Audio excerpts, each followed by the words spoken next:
और वक्त है आज की अच्छी खबर का। आज मैं आपको एक ऐसे बैंक के बारे में बताता हूं जिसकी वजह से बिना खर्च के गरीबों को भरपेट खाना मिलता है। इसे कहते हैं रोटी बैंक। देश के कई शहरों में पिछले कई साल से ऐसे बैंक चल रहे हैं। ये बैंक गरीब बेसहारा लोगों का पेट भरते हैं। जो लोग मेहनत मजदूरी करने के बाद भी परिवार के लिए 2 वक्त की रोटी नहीं जुटा पाते, उन्हें ऐसे बैंक से मुफ्त में खाना मिलता है। जैसे आम बैंक में पैसे जमा होते हैं, रोटी बैंक में रोटी सब्जी जमा होती है। शहर के अलग अलग हिस्सों में रोटी बैंक के नाम से एक डब्बा रखा जाता है। लोग अपने घर से 2-3 रोटी, थोड़ी सी सब्जी, अचार लपेट करके उस डब्बे में डाल जाते हैं और फिर कोई भी गरीब जरूरतमंद उसमें से एक पैकेट निकाल कर खा लेता है। आमतौर पर रोटी बैंक के डिब्बे ऐसी जगह पर रखे जाते हैं जहां आसपास गरीब लोगों की अच्छी तादाद होती है। कुछ जगहों पर महिलाएं अपनी कॉलोनी में आसपास लोगों के पास जाती हैं, रोटी इकट्ठी करती हैं, फिर एक तय समय पर ले जाकर गरीबों में बांटती हैं।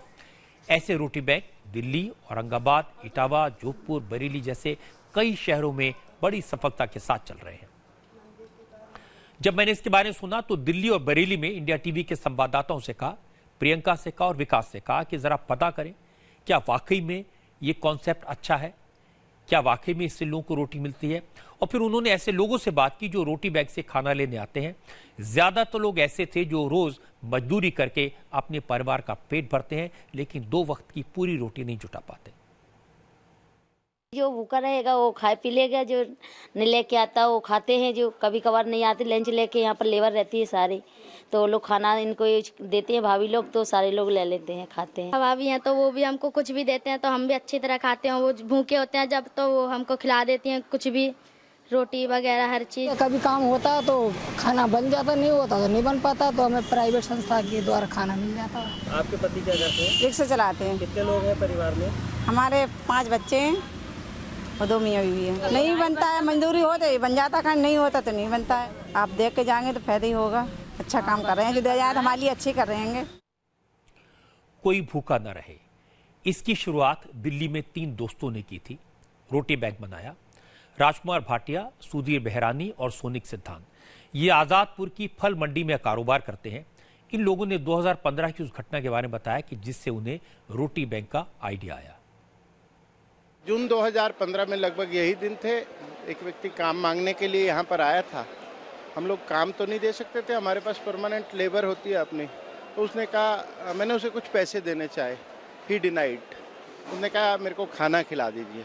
वो खाना खा रहा था और खाना खाने के बाद जो उसके चेहरे पे संतुष्टि के भाव थे, शायद वही प्रेरणा थी, वही आधार स्तंभ था रोटी बैंक का। उसी दिन से हमने डिसाइड किया कि हम लोग घर से 3 रोटी जो है वो लाया करेंगे। देखिए, जब हम शुरुआत करते हैं, कोई अच्छा काम की शुरुआत करते हैं, तो ऐसा लगता है कि सभी लोग साथ में चलेंगे। पहले दिन 7 पैकेट आए, अगले दिन सिर्फ 3 ही पैकेट रह गए। तो ऐसा लगा कि पता नहीं सिर्फ अब 3 ही लोग इस काम को चलाते रहेंगे आगे। लेकिन प्रयास अपना जारी रखा, जैसे जैसे बढ़ते रहे, फिर 3 से 5 हुए, 7 हुए, 17 हुए, आज 2800 पैकेट्स हैं। मन में एक ही भावना कि मेरे देश में कोई भूखा ना रहे, कोई भूखा ना सोए। रोटी बैंक का एक फायदा यह है कि जैसा खाना हम और आप खाते हैं वही खाना गरीबों को भी मिल जाता है। दिल्ली में प्रियंका ने उन महिलाओं से बात की जो रोटी बैंक में रोज कंट्रीब्यूट करती हैं। किसी के लिए हमें इसमें कोई स्पेशल कुछ नहीं करना पड़ता। उन सबको बोला हुआ है कि जब भी आप अपने घर की रोटी सुबह सब बनाते हैं हस्बैंड के तभी वो 2-3 रोटी पैक कर देते हैं।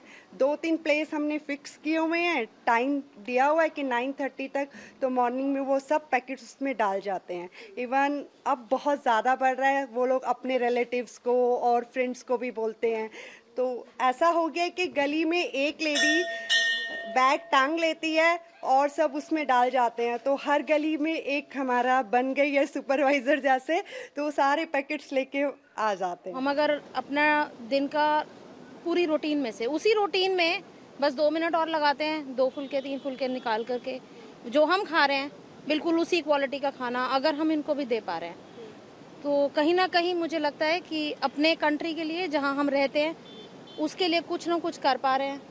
कुछ ना कुछ कहीं ना कहीं हम भी वो कर पा रहे हैं जो हमारा ड्यूटी बनती है एज अ सिटीजन, जो हमारी ड्यूटी बनती है। मैं सबको यही कहूँगी कि सोचो मत, आप रोटी बैंक के साथ नहीं जुड़ना चाहते, कोई बात नहीं, मत जुड़िए। आप घर में 2 रोटी 4 रोटी बनाइए, फॉइल में रैप कीजिए और बाहर किसी भी ज़रूरतमंद को दे दीजिए। ऐसे आप रोटी बैंक से ही जुड़े। रोटी बैंक से जुड़ना एक ब्रांड नहीं है कि आपको जाना है और रोटी बैंक पे ही देना है। आप अपने घर में बिस्किट, जैम, ब्रेड, कुछ भी आप दे सकते हैं। छोटी सी कोशिश है, लेकिन संतोष कितना होता है। बरेली में रोटी बैंक की शुरुआत 2 साल पहले डॉक्टर परमिंद माहेश्वरी ने की थी। अब 400 परिवार उनके साथ जुड़ गए हैं। रोटी बैंक में इस वक्त करीब इस शहर के 400 परिवार जुड़े हुए हैं और हम लोग जब रात का खाना बांटने के लिए जाते हैं तो हम स्पेशली भिखारियों को ये भोजन नहीं देते हैं। ये खाना ऐसे लोगों तक पहुंचाया जाता है जो आर्थिक रूप से सक्षम नहीं है अपने लिए भोजन जुटाने के लिए। झोपड़पट्टी में रहने वाले लोग या कहीं कोई कंस्ट्रक्शन हो रहा है, कहीं कोई मॉल बन रहा है, वहां पर जो झोपड़ी डालकर रह रहे हैं मजदूर, उनका परिवार है, बड़ा परिवार है, 6-7 लोग हैं एक परिवार में, तो वो मजदूर इतना नहीं कमा पा रहा है कि वो अपने परिवार को प्रॉपर भोजन करा पाए। ऐसे लोगों तक ये भोजन पहुंचाने की आवश्यकता महसूस की गई और वहीं हम ये भोजन लेकर जाते हैं। रोटी बैंक की बात अब दूर दूर तक जा रही है। इसकी तारीफ प्रधानमंत्री नरेंद्र मोदी ने भी की थी। आपको याद होगा, प्रधानमंत्री ने 2 मई को मन की बात में कहा था कि रोटी बैंक गरीबों की भूख मिटाने में काफी कारगर साबित हुआ है। देश के अनेक कोने में से अनेक लोगों ने कैसे कैसे इनोवेटिव आइडियाज के साथ फूड वेस्ट को बचाने के लिए क्या क्या प्रयोग किए हैं। कई स्थान है जहां रोटी बैंक चल रही है।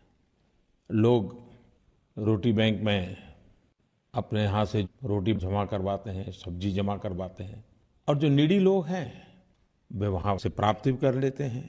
देने वाले को भी संतोष होता है, लेने वाले को भी कभी नीचा नहीं देखना पड़ता है। रोटी बैंक की खासियत यह है कि यह बैंक भिखारियों को खाना नहीं बांटता। रोटी बैंक उन लोगों की मदद करता है जो खुद मेहनत मजदूरी करते हैं लेकिन उनकी कमाई कम है। ये अच्छा काम है। वैसे भी हमारी संस्कृति में कहा जाता है कि भूखे को खाना खिलाना, प्यासे को पानी पिलाना, इससे बड़ा पुण्य का काम कोई नहीं हो सकता। आप भी इस कोशिश में जुड़े, ये मेरी अपील है।